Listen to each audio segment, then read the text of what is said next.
사도신경으로 신앙 고백하시겠습니다. 전능하사 천지를 만드신 하나님 아버지를 내가 믿사오며 그 외아들 우리 주 예수 그리스도를 믿사오니 이는 성령으로 잉태하사 동정녀 마리아에게 나시고 본디오 빌라도에게 고난을 받으사 십자가에 못 박혀 죽으시고 장사한 지 사흘 만에 죽은 자 가운데서 다시 살아나시며 하늘에 오르사 전능하신 하늘 우편에 앉아 계시다가 저로서 산자와 죽은 자를 심판하러 오시리라. 성령을 믿사오며 거룩한 공회와 성도가 서로 교통하는 것과 죄를 사하여 주시는 것과 몸이 다시 사는 것과 영원히 사는 것을 믿사옵나이다. 아멘. 찬송가 95장 찬송하시겠습니다.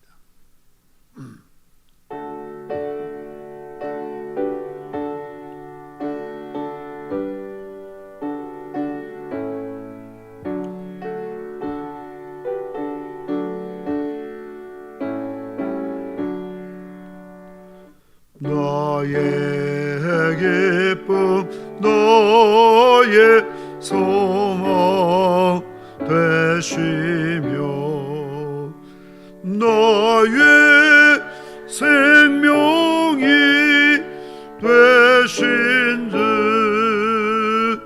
밤낮 불러서 찬송을 드려도 늘어신 마음뿐일세. 나의 사모하는 선한 목자는 어느 꽃다운 동산에 양의 무리와 늘 함께 하셔서 기쁨을 함께 하실까. 길도 없이 거친 넓은 들에서 갈 길 못 찾아 애쓰며 이리 저리로 헤매는 내 모양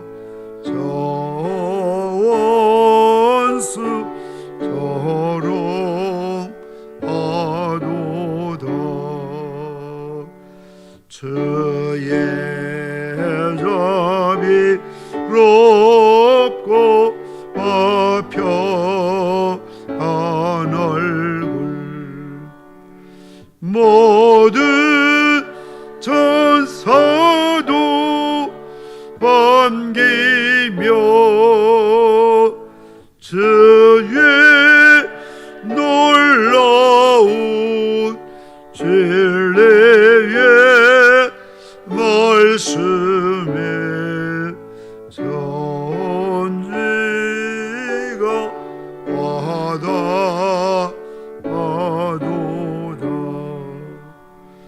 나의 진정 사모하는 예수님 음성조차도 반갑고 나의 생명과 나의 참 소망은 오직 주 예수 뿐일세.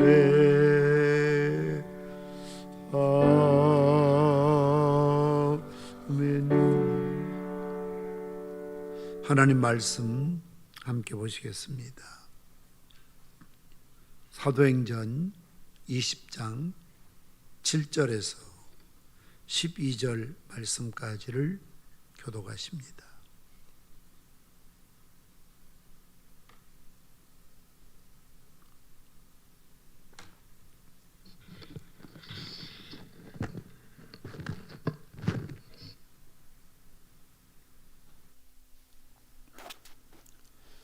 사도행전 20장 7절에서 12절 말씀까지를 교독하시겠습니다.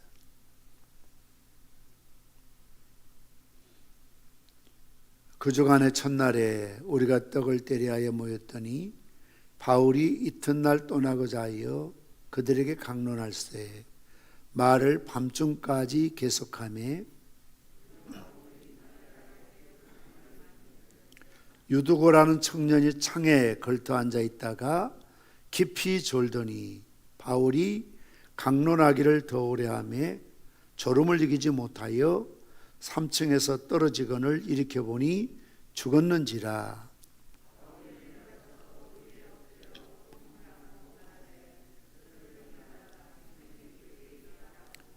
올라가 떡을 떼어 먹고 오랫동안 곧 날이 새기까지 이야기하고 떠나니라.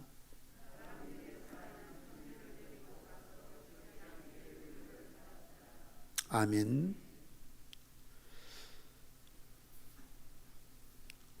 우리나라의 경우 교통사고의 주된 원인이 졸음 운전입니다. 고속도로를 주행해 본 운전자는 누구나 경험했을 것입니다만 주행 중 조는 시간은 불과 2, 3초밖에 되지 않지만 아차하는 순간 대형 사고로 이어지는 경우들이 많이 있습니다. 졸음이라는 것은 일종의 생리현상이지만 그러나 졸지 않아야 될 자리에서 조는 것은 대단히 고통스러운 일이라 아니할 수가 없습니다. 그래서 차 운행하면서 졸음 오면 찬송가도 부르고 심지어는 무릎을 꼬집기도 하고 어떻게 해서든지 졸음을 이겨보려고 힘쓰고 노력하지요. 그럼에도 불구하고 한순간 또 아차하는 순간 자기 자신도 모르는 사이에 졸고 있는 경우들을 발견하게 됩니다. 졸릴 때 잠을 자고 깨어야 할 때 깨는 것은 바람직한 일이지만 그러나 시도 때도 없이 잠을 잔다든지 때와 장소를 가리지 않고 졸고만 있다면 그건 역시 보통 문제가 아닐 수가 없습니다. 가끔 직구중 카메라맨들이 국회의원들 국회의사당에서 한참 앞에서 질문하고 또 질의하고 대답하는데 국회의원 자리에서 졸다가 카메라에 포착되는 경우들 가끔 보게 되는 것이지요. 또 국가의 중요 정책을 결정하는 강요회의에서 장관이 끄떡거리며 조는 일로 말이 많았던 것을 볼 수가 있습니다. 성도들이 예배 시간에 육신의 과로로 인해서 졸음을 드는 경우 가끔 보게 되는데 매우 안쓰러운 그런 생각이 들 때가 많이 있습니다. 얼마나 피곤하면 또 고되면 저렇게 예배 시간에 와서 조실까 하는 생각이 들고 집에서 주무시거나 TV 보면서 예배 시간에 나오지 않는 것보다는 그래도 교회 나와서 졸면서라도 예배 드리는 것이 때로는 가상해 보일 때도 있지요. 늘 졸음 오는 분들이 자신의 졸음을 합리하기 위해서 또 시편 127편 2절에 성경 구절을 인용하기도 합니다. 여호와께서는 그 사랑하시는 자에게 잠을 주시는도다. 맞는 이야기지요. 불면증으로 시달려 본 사람이라면 이 말씀이 얼마나 큰 위로가 되는지 모릅니다. 하나님께서 사랑하는 자에게 단잠을 주시는구나. 밤새도록 갱년기나 또는 어떤 호르몬의 이상이 있어서 잠을 못 자는 분들 얼마나 힘들고 어려운 시간인지 이루다 말로 할 수가 없습니다. 그런 남편이나 그런 아내가 있다면 배우자들도 덩달아서 정말 예민한 남편이나 아내 때문에 신경을 써야 되고 스트레스를 받는 일들이 많이 있습니다. 그러나 물론 하나님이 사랑하셔서 성도들에게 잠을 주시는 건 맞는 일이지만, 그러나 예배 시간마다 졸고 계신다면 오늘 본문의 말씀을 통해서 우리 신앙의 바로미터, 혹시라도 내가 영적으로 병들어 있는 것은 아닌지를 성찰해 볼 필요가 있습니다. 어쩌다가 감기약을 드셨다든지 컨디션이 좋지 않다든지 철야 어떤 그런 야간에 일을 했다든지 그런 경우는 졸릴 수 있지요. 그러나 습관적으로 설교 시간에 예배 시간에 늘 졸릴 수밖에 없다면 그것을 결코 가볍게 취급해서는 안 된다는 것이 오늘 본문이 주는 경고입니다. 유두고라는 청년이 바울이 설교할 때에, 강론할 때에 3층에서 졸다가 창밖으로 떨어졌다는 것입니다. 그래서 죽었는데 바울이 기도해서 그를 다시 살렸다는 기사가 본문의 내용입니다. 사실 이러한 사건이 얼마나 민망한 일입니까? 자랑스러운 일도 아니고 부끄러운 일임에도 불구하고 왜 이 기사를 기록해서 남겼을까요? 그 이유가 무엇이겠습니까? 이것은 예배의 경건성을 우리에게 교훈해 주기 위해서 누가가 하나님의 성령의 감동을 통해서 기록으로 남긴 거죠. 그리고 이 유두계 젊은 청년의 영적 위치, 자리가 참 중요한데 자리가 주는 교훈을 우리에게 주기 위해서 기록된 말씀입니다. 유두고를 통해서 우리에게 육적인 잠보다 영적인 잠을 자서는 안 된다는 것을 가르치고자 오늘 본문의 사건을 기록했다라고 생각이 됩니다. 첫째, 그렇다면 유두고가 졸다가 떨어진 이유가 무엇입니까? 앉아서는 안 될 창문에 그것도 걸터 앉았기 때문이라고 본문에서는 분명하게 지적을 하고 있습니다. 오늘 본문의 말씀 사도행 20장 8절 9절 말씀 우리 한번 같이 본문을 읽겠습니다. 시작. 우리가 모인 밑다락에 등불을 많이 켰는데 유도고라는 청년이 창에 걸터 앉아있다가 깊이 졸더니 바울이 강론하기를 더 오래 하며 졸음을 이기지 못하여 3층에서 떨어지거늘 일으켜보니 죽었는지라 라고 말씀하고 있습니다. 오늘 바울과 누가 그 일행이 3차 전도여행 중에 연초에 무교절 절기가 지난 어느 날 드로아에 도착을 해서 그곳에서 일주일 동안 머물며 성도들에게 말씀을 전하고 있습니다. 그리고 안식 후 첫날 주님의 날에 모여서 만찬을 나눌 뿐만 아니라 무엇보다 하나님께 예배를 드리고 예배 시간에 오늘 바울이 하나님 말씀을 강론하고 있다라고 기록을 하고 있습니다. 그 당시에 주일 예배는 주로 가정의 다락방에 모였습니다. 유대인들은 회당이라는 넓은 곳이 있었지만 초대교회는 지금처럼 이런 구별된 교회 시설을 갖지 못하고 있었지요. 그래서 비교적 어느 가정의 큰 다락방에 모여서 예배를 드립니다. 예루살렘 교회는 마가 요한의 다락방에서 교회가 시작되고 있지 않습니까? 주로 그 당시의 건물의 구조는 1층은 주거 공간이고 2층 공간이 다락으로 사용되고 있었습니다. 그런데 오늘 본문이 말하는 윗다락은 그 위층의 위에 있는, 우리나라 말로 하면 마치 옥상과 같은 그런 시설이라고 생각하시면 되겠습니다. 아마도 바울 일행의 갑작스러운 방문으로 예배 처소를 마련하지 못해서 임시로 빌린 장소로 추측할 수가 있습니다.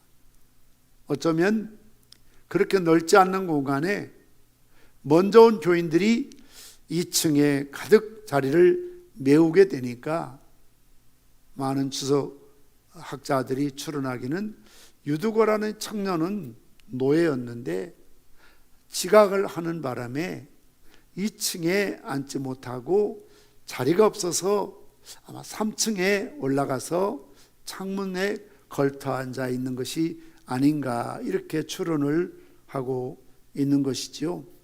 그래서 벌써 2층에 앉지 못하고 3층으로 올라갔다는 이 사실을 두 가지 측면에서 보는데, 첫째는 지각해서 2층에 앉지 못하고 어쩔 수 없이 3층 창문에 걸터 앉을 수밖에 없었을 것이다 라고 생각하고 있는 것입니다. 그래서 예배 시간에 지각해서는 안 된다는 첫 번째 교훈이죠. 물론 지금은 특히 우리 교회는 본당이 넓기 때문에 지각해도 자리가 없어서 비좁거나 그렇지는 않지요. 그러나 이런 초대교회 같은 상황 속에서는 어느 가정집이든 큰 다락을 갖고 있지 못해서 늦게 가면 2층, 우리말로 하면 본당에 앉지 못하고 할 수 없이 옥상에 있는 3층에 가서 앉을 수밖에 없었다는 것입니다. 가능하면 일찍 오셔서 또 가능하면 한 자리라도 앞자리로 오셔서 예배 드리는 것이 중요합니다. 예배의 자리가 중요합니다, 여러분. 우리 옛 선배들 말씀처럼 앞에는 금자리, 가운데는 은자리, 뒤에는 동자리, 이렇게 표시하는데요. 물론 요즘은 영상으로 예배 드리기 때문에 어디 앉든 오히려 맨 앞에 계신 분들이 고개가 아파요, 그렇게 말씀하신 분들이 많이 계시죠. 뭐 4층이든 3층이든 어느 코너든 다 화면을 통해서 여러분들이 보시기 때문에 큰 불편이 없습니다. 그러나 옛날에는 이런 시설이 잘 안 돼 있기 때문에 저 뒤에 가면 목사님이 잘 보이지 않고 가물가물합니다. 그러다 보면은 아무래도 예배에 집중할 수가 없지요. 공부를 잘하는 학생들의 특징이 있답니다. 장학생들, 또 명문대학교에 들어간 학생들은 항상 앞자리에 앉는 그런 좋은 습관이 있다는 것입니다. 물론 뭐 초등학교나 중학교 같은 경우는 자리가 배정되어 있지만 대학생들 보면 항상 먼저 수업 들어온 학생들이 앞자리에 앉게 되어 있습니다. 상습적으로 늘 지각한 사람들은 늘 뒷자리에 앉게 되어 있고, 뒷자리에 앉아 있다 보면은 아무래도 앞 사람들 이렇게 머리나 또 움직이면 산만하기 마련이죠. 집중할 수가 없습니다. 제가 얼마 전에 그런 이야기를 사석에서 했습니다. 제가 목사로 동아대학교 MBA 수업을 받을 때 늘 앞자리에 앉게 되고, 특히 시험을 치를 때 저는 목사이기 때문에 학생들 가운데 권사님도 계시고 집사님도 계시고 또 교수들이 다 제가 목사인 줄 알기 때문에 정말 정직하게 컨닝하지 않고 시험을 쳐야 했습니다. 무슨 말 끝에 그때 같이 수업 듣는 어떤 여학생 한 분이 같이 졸업을 하지 못할 그런 어려움에 처했습니다. MBA 과정은 물론 소위 BA 학사 공부를 하고 바로 올라온 그런 젊은 학생들도 있지만 대부분 이렇게 부산의 최고 경영진들, 그룹 회장이나 또 공무원의 고급 간부들, 이런 분들이 공부를 하러 오는 거죠. 나이들이 또 많은 분들이 많습니다. 자, 그러다 보니까 공부해도 이해력은 좋지만 기억력이 떨어지니까 특히 젊은 교수들이 또 그 문제됐던 과목을 가르치는 그 교수님은 정말 서울대학교 출신인데 정말 FM대로 마치 대학생들 다루듯이 그런 과제도 내고 시험도 그렇게 쳤는데, 나이 좀 드신 어떤 여자분이 도무지 그냥 시험 칠 수가 없었던지 종이에다가 깨알 같은 글씨로 좀 이렇게 적어와서 그걸 보다가 그 교수한테 발각됐어요. 그래서 시험지를 뺏겼어요. 그리고 교수가 절대로 졸업 못 시킨다는 거예요. 이제 학생의 총무일을 그 여자분이 보고 있었는데, 자, 그걸 전해 듣고 우리들이 참 마음이 안타깝지요. 3년 동안 같이 공부했는데 졸업을 같이 해야 되는데 졸업을 못 하게 되니까 또 얼마나 부끄럽고 창피할 일입니까? 그래서 학과 대표나 또 이렇게 다른 분들이 만나서 교수를 찾아가서 이야기를 하고 하는데도 손톱도 안 들어간다는 거예요. 자기는 법대로 한다, FM대로 한다 그래요. 그래서 할 수 없이 제가 장문의 메일을 보냈습니다. 그 뭐 부탁받아서 한 건 아니고 좀 안타까운 마음이 들어서 다른 이야기는 하지 않고, 여기 MBA는 좀 소위 대학과 학사과정과는 좀 다르다. 다들 교수님 아시겠지만 나이 드신 분들이 많고 젊은 학생도 있지만 또 사회적으로 다 어느 정도 성공해서 위치에 있는 분들도 있고 하는데, 만약 이런 식으로 가락시키면 앞으로 학생 모집에 어려움이 많습니다. 그리고 그분들은 굳이 여기서 졸업장 받기 온 게 아니라 인맥을 넓히기 위해서 오는 분들이 많기 때문에 그분들 뭐 졸업 안 한다고 그래서 답답할 일이 없고 하는데, 뭐 따로 이렇게 리포트를 좀 내든지 과제를 좀 제출해서 뭐 같이 졸업할 수 있도록 좀 배려해 줬으면 좋겠다. 그래도 참 고맙게 답이 왔더라고요. 목사님 이야기 듣고 생각을 많이 하게 됐고 잘 해결되도록 그렇게 하겠습니다. 결국 이제 같이 졸업은 하게 됐는데요. 제가 그 무슨 말 끝에 그랬습니다. 목사라는 신분이, 저도 나이가 거기서 아주 탑에 속하는 그런 나이로 공부하고 있을 때인데 컨닝할 수도 없고 정직하게 시험을 다 애워서 암기해서 시험을 다 쳤다. 그러면서 제가 했던 이야기는 항상 나는 어디를 가든지 앞자리를 선호한다. 학교를 가든지 버릇이거든요. 습관입니다. 여러분 지나온 사진들을 놓고 여러분이 어느 위치에 있는지 거의 다 공통된 자리에 있습니다. 늘 뒤에 서는 사람은 중학교 때도 뒷자리, 고등학교 때도 뒷자리, 뭐 어디 교회 가서 늘 뒷자리, 오른쪽 가는 사람 오른쪽, 왼쪽 가는 사람 왼쪽. 교회 예배 드릴 때도 여러분들이 오늘에 앉아 있는 자리는 평상교회 오셔서 이 자리가 물론 여러분 앉아 계실 수도 있지만 옛날에 시골교회에서부터 우리 교회 오기 전부터 여러분들이 가장 편안한 자리가 가운데나 사이드나 심지어 뒷자리가 좋은 사람은 항상 뒷자리로 갑니다. 우리 목사님들끼리도 모여도 제일 힘든 게 목사님들 자리 앞으로 당기는 게 제일 힘듭니다. 그런데 여러분 자리라는 게 참 중요합니다. 특히 예배 드릴 때의 자리요. 여러분들이 순복음 기도원이나 또는 순복음 교회를 가보셨는지 모르지만 참 순복음 교인들 또 기도원의 집회들 특히 조영규 목사님 어떤 집회나 이런 데 가면요 강대산까지 올라옵니다. 명성교회 김상환 목사님 특세할 때는 강대산까지 바글바글 올라옵니다. 부산에 김성원 목사님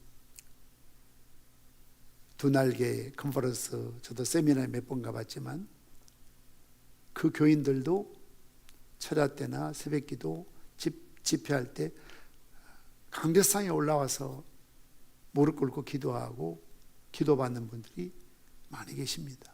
물론 강대상이라고 해서 특별한 건 아니지만 저는 그 마음과 중심이라고 봅니다. 그만큼 은혜를 갈망하고 사모한다는 것 아니겠습니까? 그래서 오늘 이 유두교의 잘못된 점은 왜 3층 그것도 창틀에 걸터 앉아 있느냐는 겁니다. 굉장히 위험한 자리입니다. 사고가 많은 자리입니다. 난간도 거의 없다고 합니다.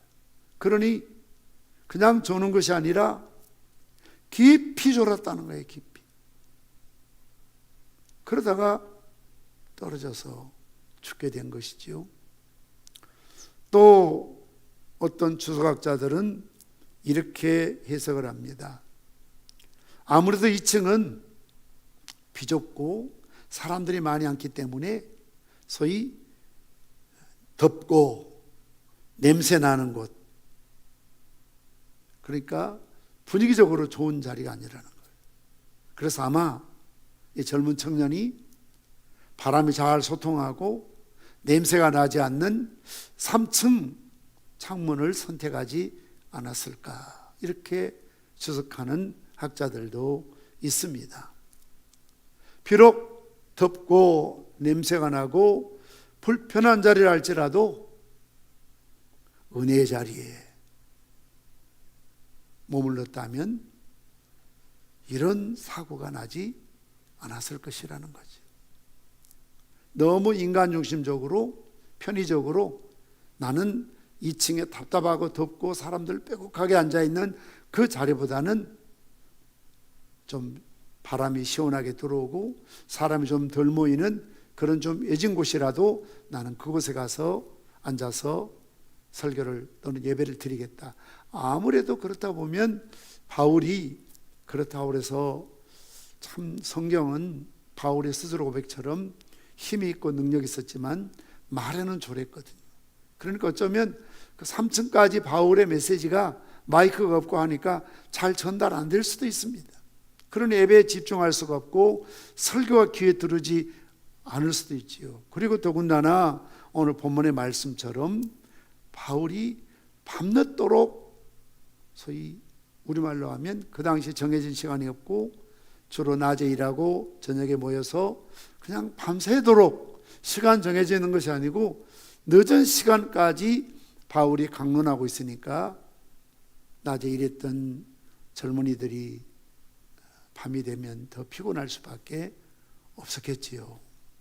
이런 상황에서 예배의 말씀에 집중할 수가 없으니까 자연적으로 졸음이 올 수밖에 없고 또 이런 시선으로부터 멀리 떨어져 있으니까 더 깊이 졸아도 여러 사람이 보거나 또 시선을 느끼지 않을 그런 분위기니까 더 깊이 졸 수밖에 없었습니다.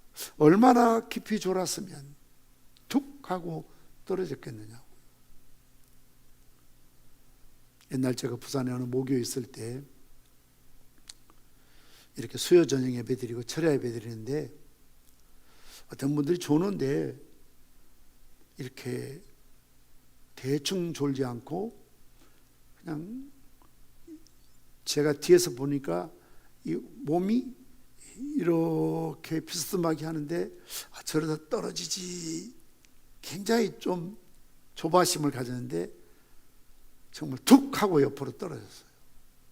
그 목사님, 담임 목사님이 참 점잖으신 분이라서 아무 소리 않고 지나갔지만 얼마나 본인이 민망하는지 모릅니다. 그냥 졸다가 옆으로 툭 떨어졌는데요, 유두고 생각이 나더라고요. 유두고가 창에 걸터 앉아서 저렇게 졸다가 툭 하고 떨어졌구나, 그래서 죽었구나, 그렇게 떨어지더라고요. 그러니까 혹시 좋으시는 분들은 사이드에 앉지 마세요. 졸다가 툭 하고 떨어지면 자기도 모르게 바닥으로 내팽개칠 수가 있습니다. 그래서 안 졸아야 되지만 이런 창틀에 걸터 앉아 있다는 그런 자세 자체가, 태도 자체가 바람직하지 않았다는 것입니다.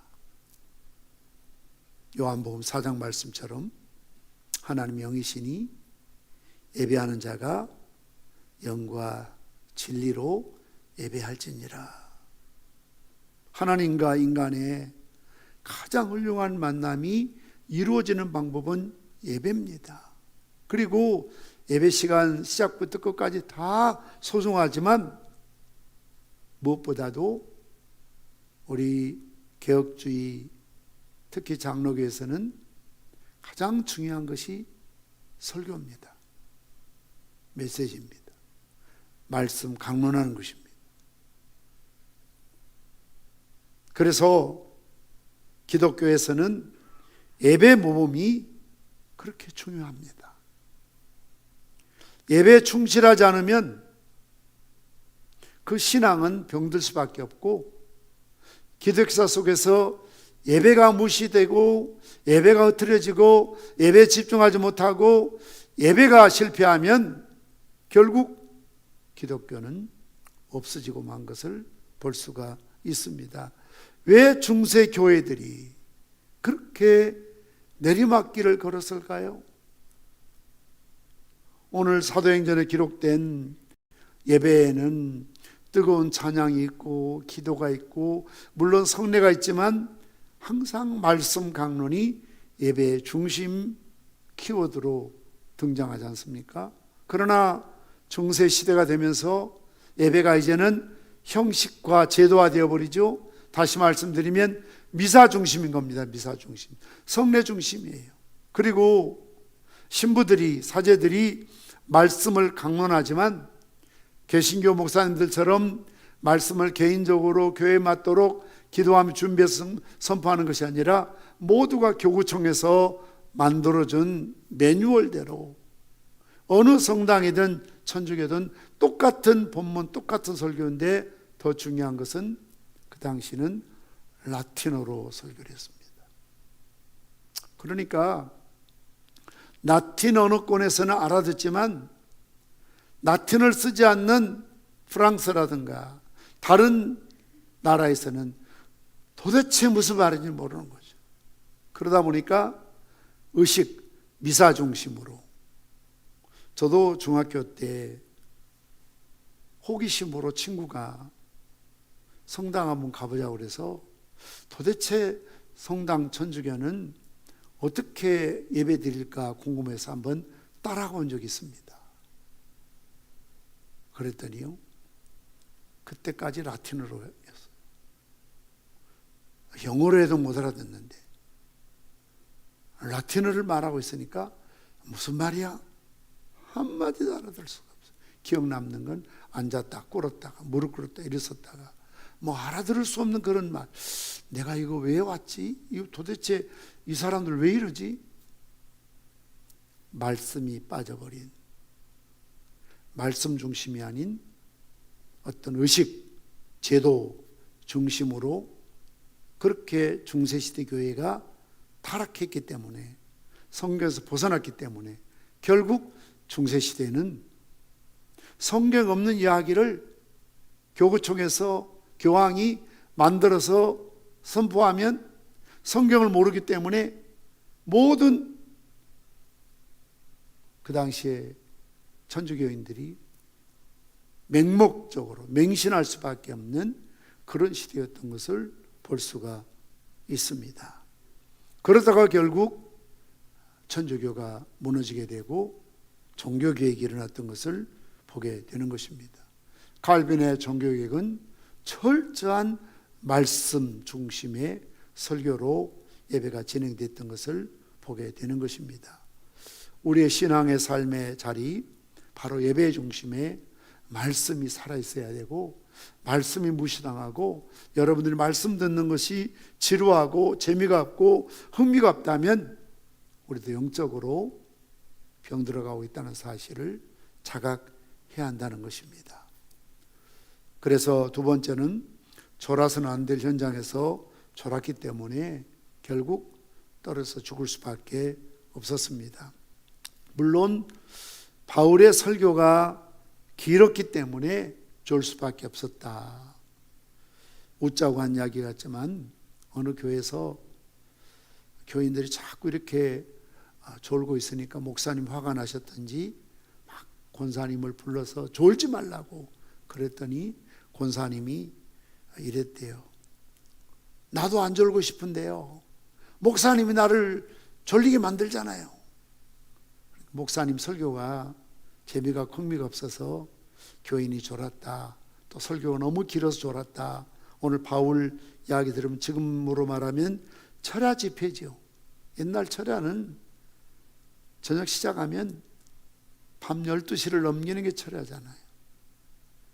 심지어 어떤 경우는 붕괴 같은 걸 하면 그 당시 통금이 있을 때 12시 넘기면 집에 못 가니까요, 새벽 1시, 2시까지 새벽 기도까지 철야가 연장된 경우도 있었습니다.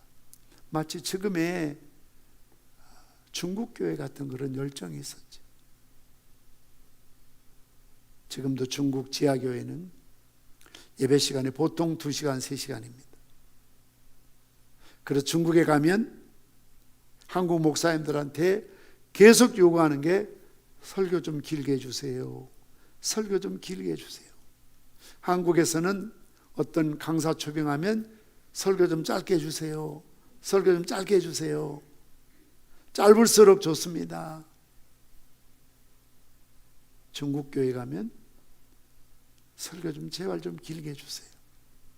설교 마치고 강사가 내려왔는데 교인들을 흩어지지 않고 또 노크해서 설교 한 번 더 해주세요.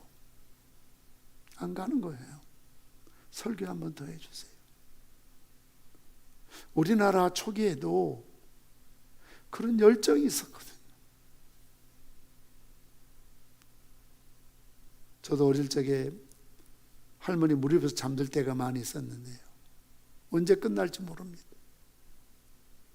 주일 밤, 수요일 밤, 철야는 말할 것도 없고요, 시작하는 시간이 있는데 끝나는 시간은 정해지지 않아서, 그래도 그 어르신들이 밤새도록 말씀 들으면서 아멘하고 은혜 받고 그렇게 밤을 새우면서 기도 생활을 하셨던 것을 볼 수가 있습니다.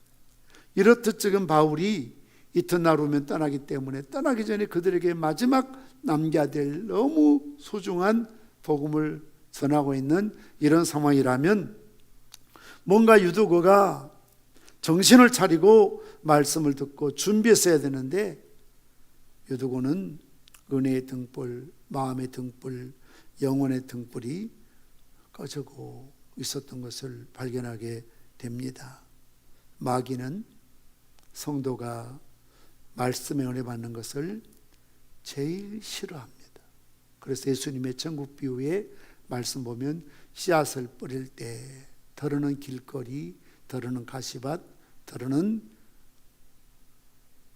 돌짝밭, 더러는 옥토, 뭘 말합니까? 마음밭을 말합니다.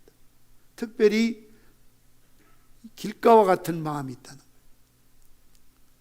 온갖 세상 것들로 무뎌지고 다져져서 어떤 말을 들어도 은혜 받지 못하는 거예요.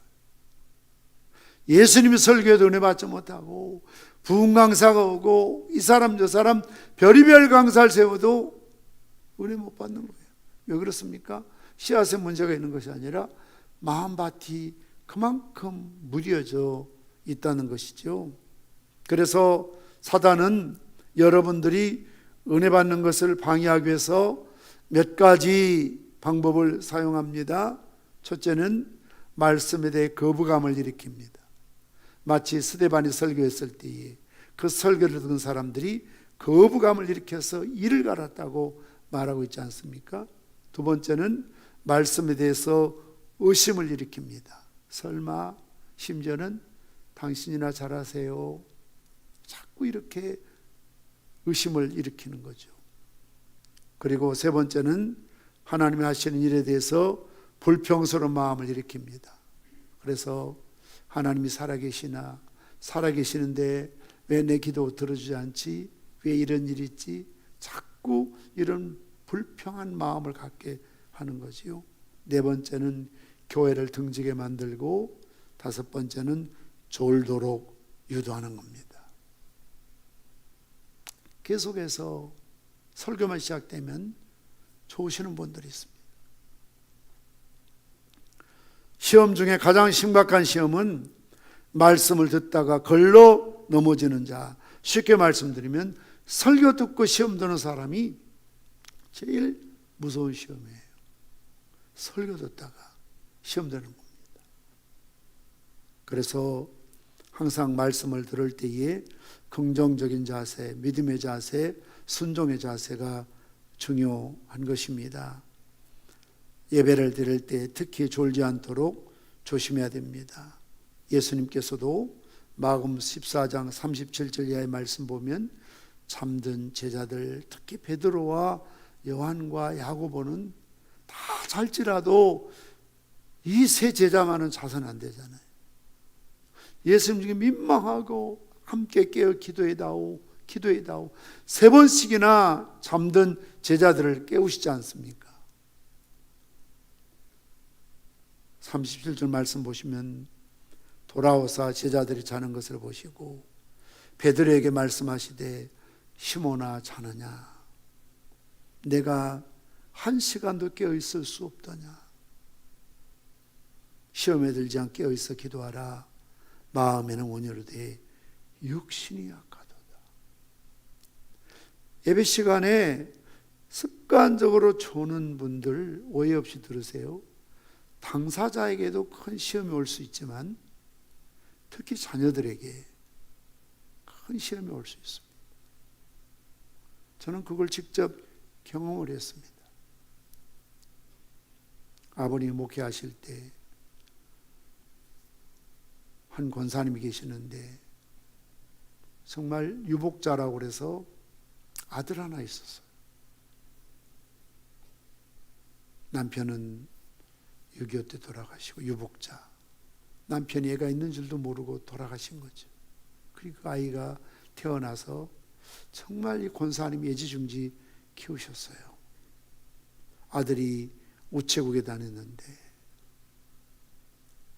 이 권사님이 그렇게 교회 봉사도 열심히 하고 열정도 있으시고 전도도 잘하시는데 저희 아버님이 늘 걱정하실 만큼 새벽 시간에도 찬송가 끝나면 자고 주일날도 찬송 끝나면 자고 철야도 찬송 끝나면 자고 그냥 정신없이 이두르며 자는 거예요.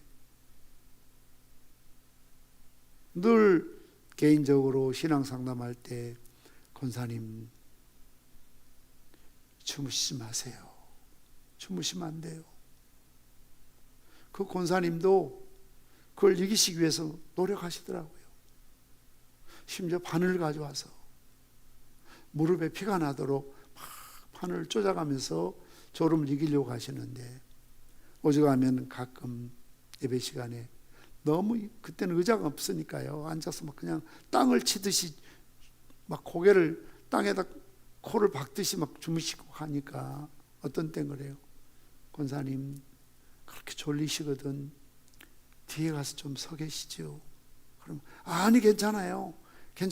그리고 괜찮아요. 떨어지자마자 또 주시는 거예요. 아예 포기를 하는 거예요. 왜 저러실까? 저렇게 주일날 와서 길가처럼 곡식 천국의 말씀이 떨어지는데도 새에게 사단에게 말씀을 빼앗기고 살고 있으니까 그냥 자기 인간 중심으로 열심을 있는데 말씀 중심 열심이 아닌 거예요. 감정 중심이 되는 거예요. 잘할 땐 잘하시는데 자기 마음에 안 들고 자기하고 좀 누구하고 안 맞으면 그냥 또 반대하고 못한다고 안 하고 삐지고 그렇게 신앙생활 하셨는데 참 어려움이 있었어요. 아들이 자전거 타고 우체국 다니는데 교통사고로 세상을 떠났어요. 너무너무 기가 막혔어요. 뭐 저는 아무것도 모르는 어린 나이지만 근데 이런 생각은 들더라고요. 그렇게 예배 시간에 졸지 말라고 깨우고 졸아서는 안 된다는데 왜 저러셨을까? 제가 그 말 들었을 때요. 제가 그때는 꽤 컸을 때 그런 참 비보를 전해 들었는데 왜 그렇게 주무셨을까? 마음에 안타까운 마음이 드는 거예요. 왜냐하면 설교 시간에 이렇게 조는 사람이 있으면 주님도 마음이 아프시지만 설교자들이 참 답답하거든요. 한두 번이 아니고 하루 이틀이 아니고 교회만 오면 예배만 드리면 습관적으로 주무시면 얼마나 마음이 아픕니까? 안타깝죠. 오늘 예수님께서도 잠든 제자들을 깨우시면서 한 시간도 깨어 기도할 수 없더냐, 시험에 들지 않게 깨어있어 기도하라, 마음은 오늘 육신이 약하도다. 이런 문제가 있거든. 여러분 금식하고 예배 시간 오시기 전에 식사하지 말고 오세요. 졸음이 오면 금식하셔야 돼요. 앞에 말씀드렸지만 어쩌다가 좀 주무시는 건 있을 수 있지만 습관적으로 예배 시간마다 설교 시간마다 주무시는 것은 저의 어떤 목사님 보기에 미안고 그런 차원을 떠나서 주님이 결코 기뻐하시지 않는다는, 그래서 이 본문의 말씀 속에 유두구의 사건을 기록한 것입니다. 신앙의 잠을 자면 결국 파문을 가져올 수밖에 없다는 것이죠. 여러분, 한참 바울이 설교하고 은혜를 받는 과정 속에서 뭔가 밖으로 툭 하고 떨어졌는데 사람들이 웅성거리고 보니까 젊은 청년이 떨어져 죽었다는 거 아닙니까? 그러니 더 이상 예배가 진행될 수가 없었지요. 10절 말씀 보면 같이 읽겠습니다. 10절이요, 시작. 바울이 내려가서 그 위에 엎드려 그 몸을 안고 말하되 떠들지 말라, 생명이 그에게 있다 하고. 자, 바울이 내려가서, 이 말은 원어적인 말 보면은 뛰어내려갔다고 그랬다. 뛰어내려갔어요. 그리고 사람들이 동료를 일으키니까 떠들지 말라고 그래요. 잘못하면 동네 사람 다 모일 판 아닙니까? 그러면서 생명이 그에게 있다, 이 말은 유도고가 죽지 않았다는 뜻이 아니에요. 어떤 사람들은 기절했다는 것이 아닌데 죽었어요. 의사인 누가가 기절한 것과 죽은 것을 구분 못하겠어요? 기절한 상태가 아니고 완전히 죽었다니까요. 생명이 그에게 있다, 이 말은 오늘 죽은 자를 하나님이 다시 살리신다는 의미예요. 비록 죽었지만 하나님이 다시 살리신다. 이것은 마치 열왕기상 17장 21절 이하의 말씀처럼 엘리야가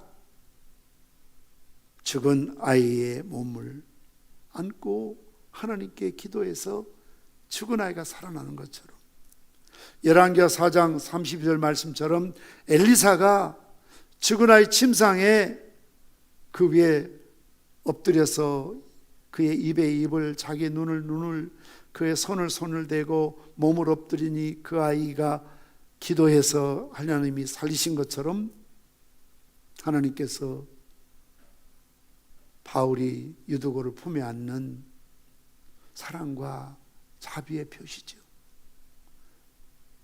죽은 시신을 품에 안고 오늘 바울이 하나님께 간절히 부르짖고 기도했습니다.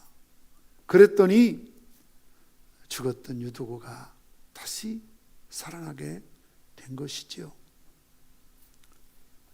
사도행전 20장 오늘 마지막 절 말씀 보면 사람들이 살아난 청년을 데리고 가서 적지 않게 위로를 받았다라고 말씀하고 있습니다. 유두고의 말의 뜻은 행운이다, 다행이다, 그런 의미예요. 정말 행운이었죠. 다행이었죠. 이름의 뜻대로 그는 정말 죽었다가 다시 살아나는 기적을 경험하게 됩니다. 이것은 그 자신에게 아마 충격적인 하나의 역사적인 사건이 되었을 것입니다. 왜냐하면 신구약 성경 통틀어서 설교 듣다가 떨어 죽은 사람 유두고밖에 없거든요.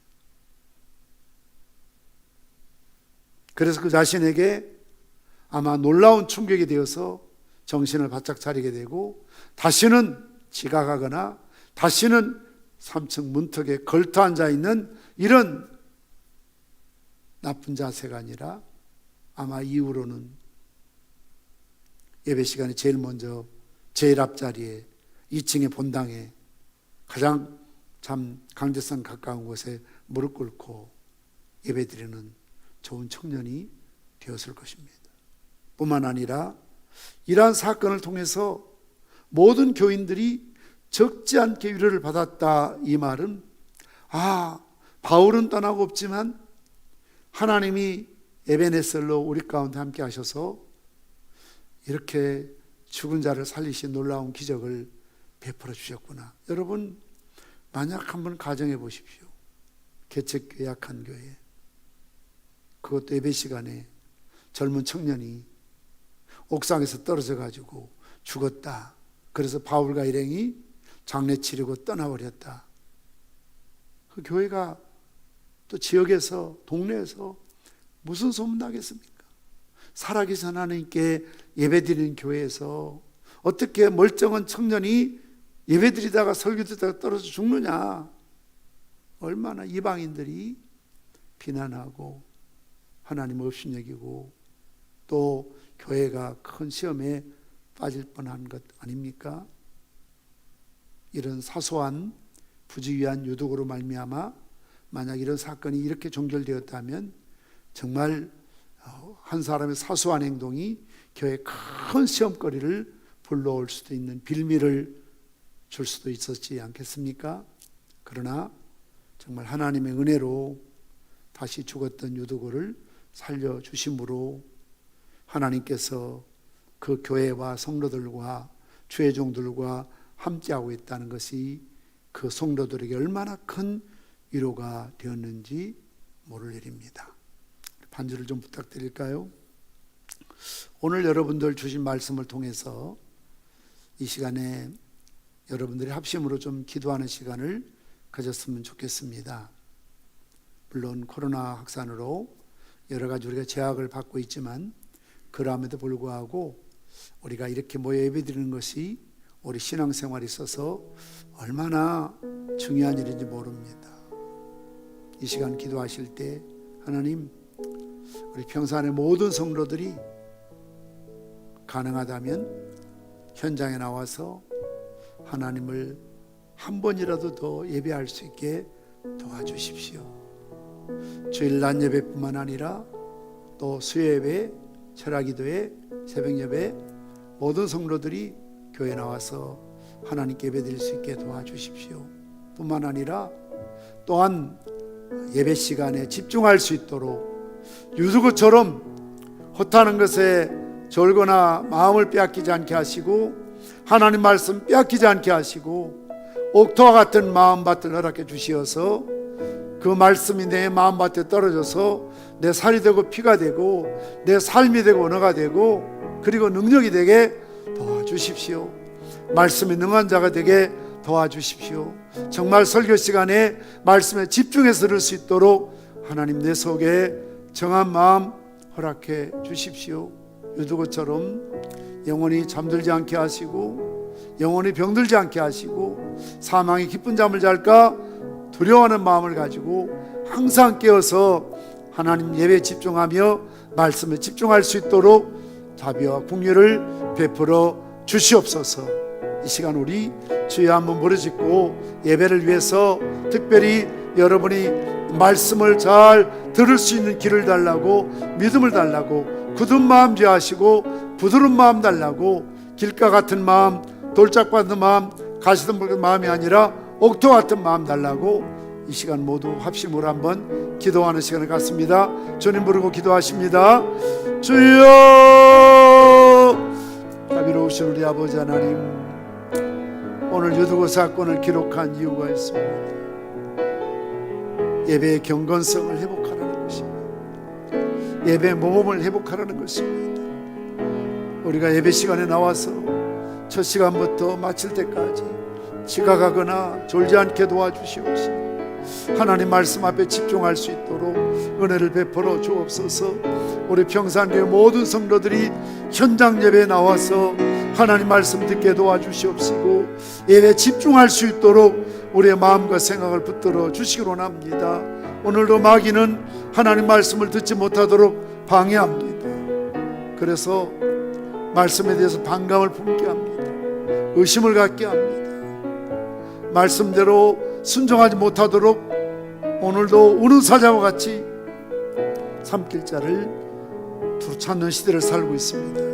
오늘 이 자리에 함께한 모든 주의 백성들, 또 오늘 이 자리에 함께하지 못한 우리 평산의 모든 중직들, 우리 장로님들, 안수 집사님들, 권사님들, 현장 예배 나와서 하나님 말씀 듣게 하시고 사모하게 하게 도와주시옵시기를 간절히 빌고 소원합니다. 우리 평산교회는 유두와 같이 예배 시간에 조는 자 없도록 하나님 그들의 안전자리, 그들의 위치 그리고 시간을 지켜주시어서 예배 시간에 집중할 수 있도록 은혜를 베풀어 주시옵소서. 거룩하신 아버지 하나님,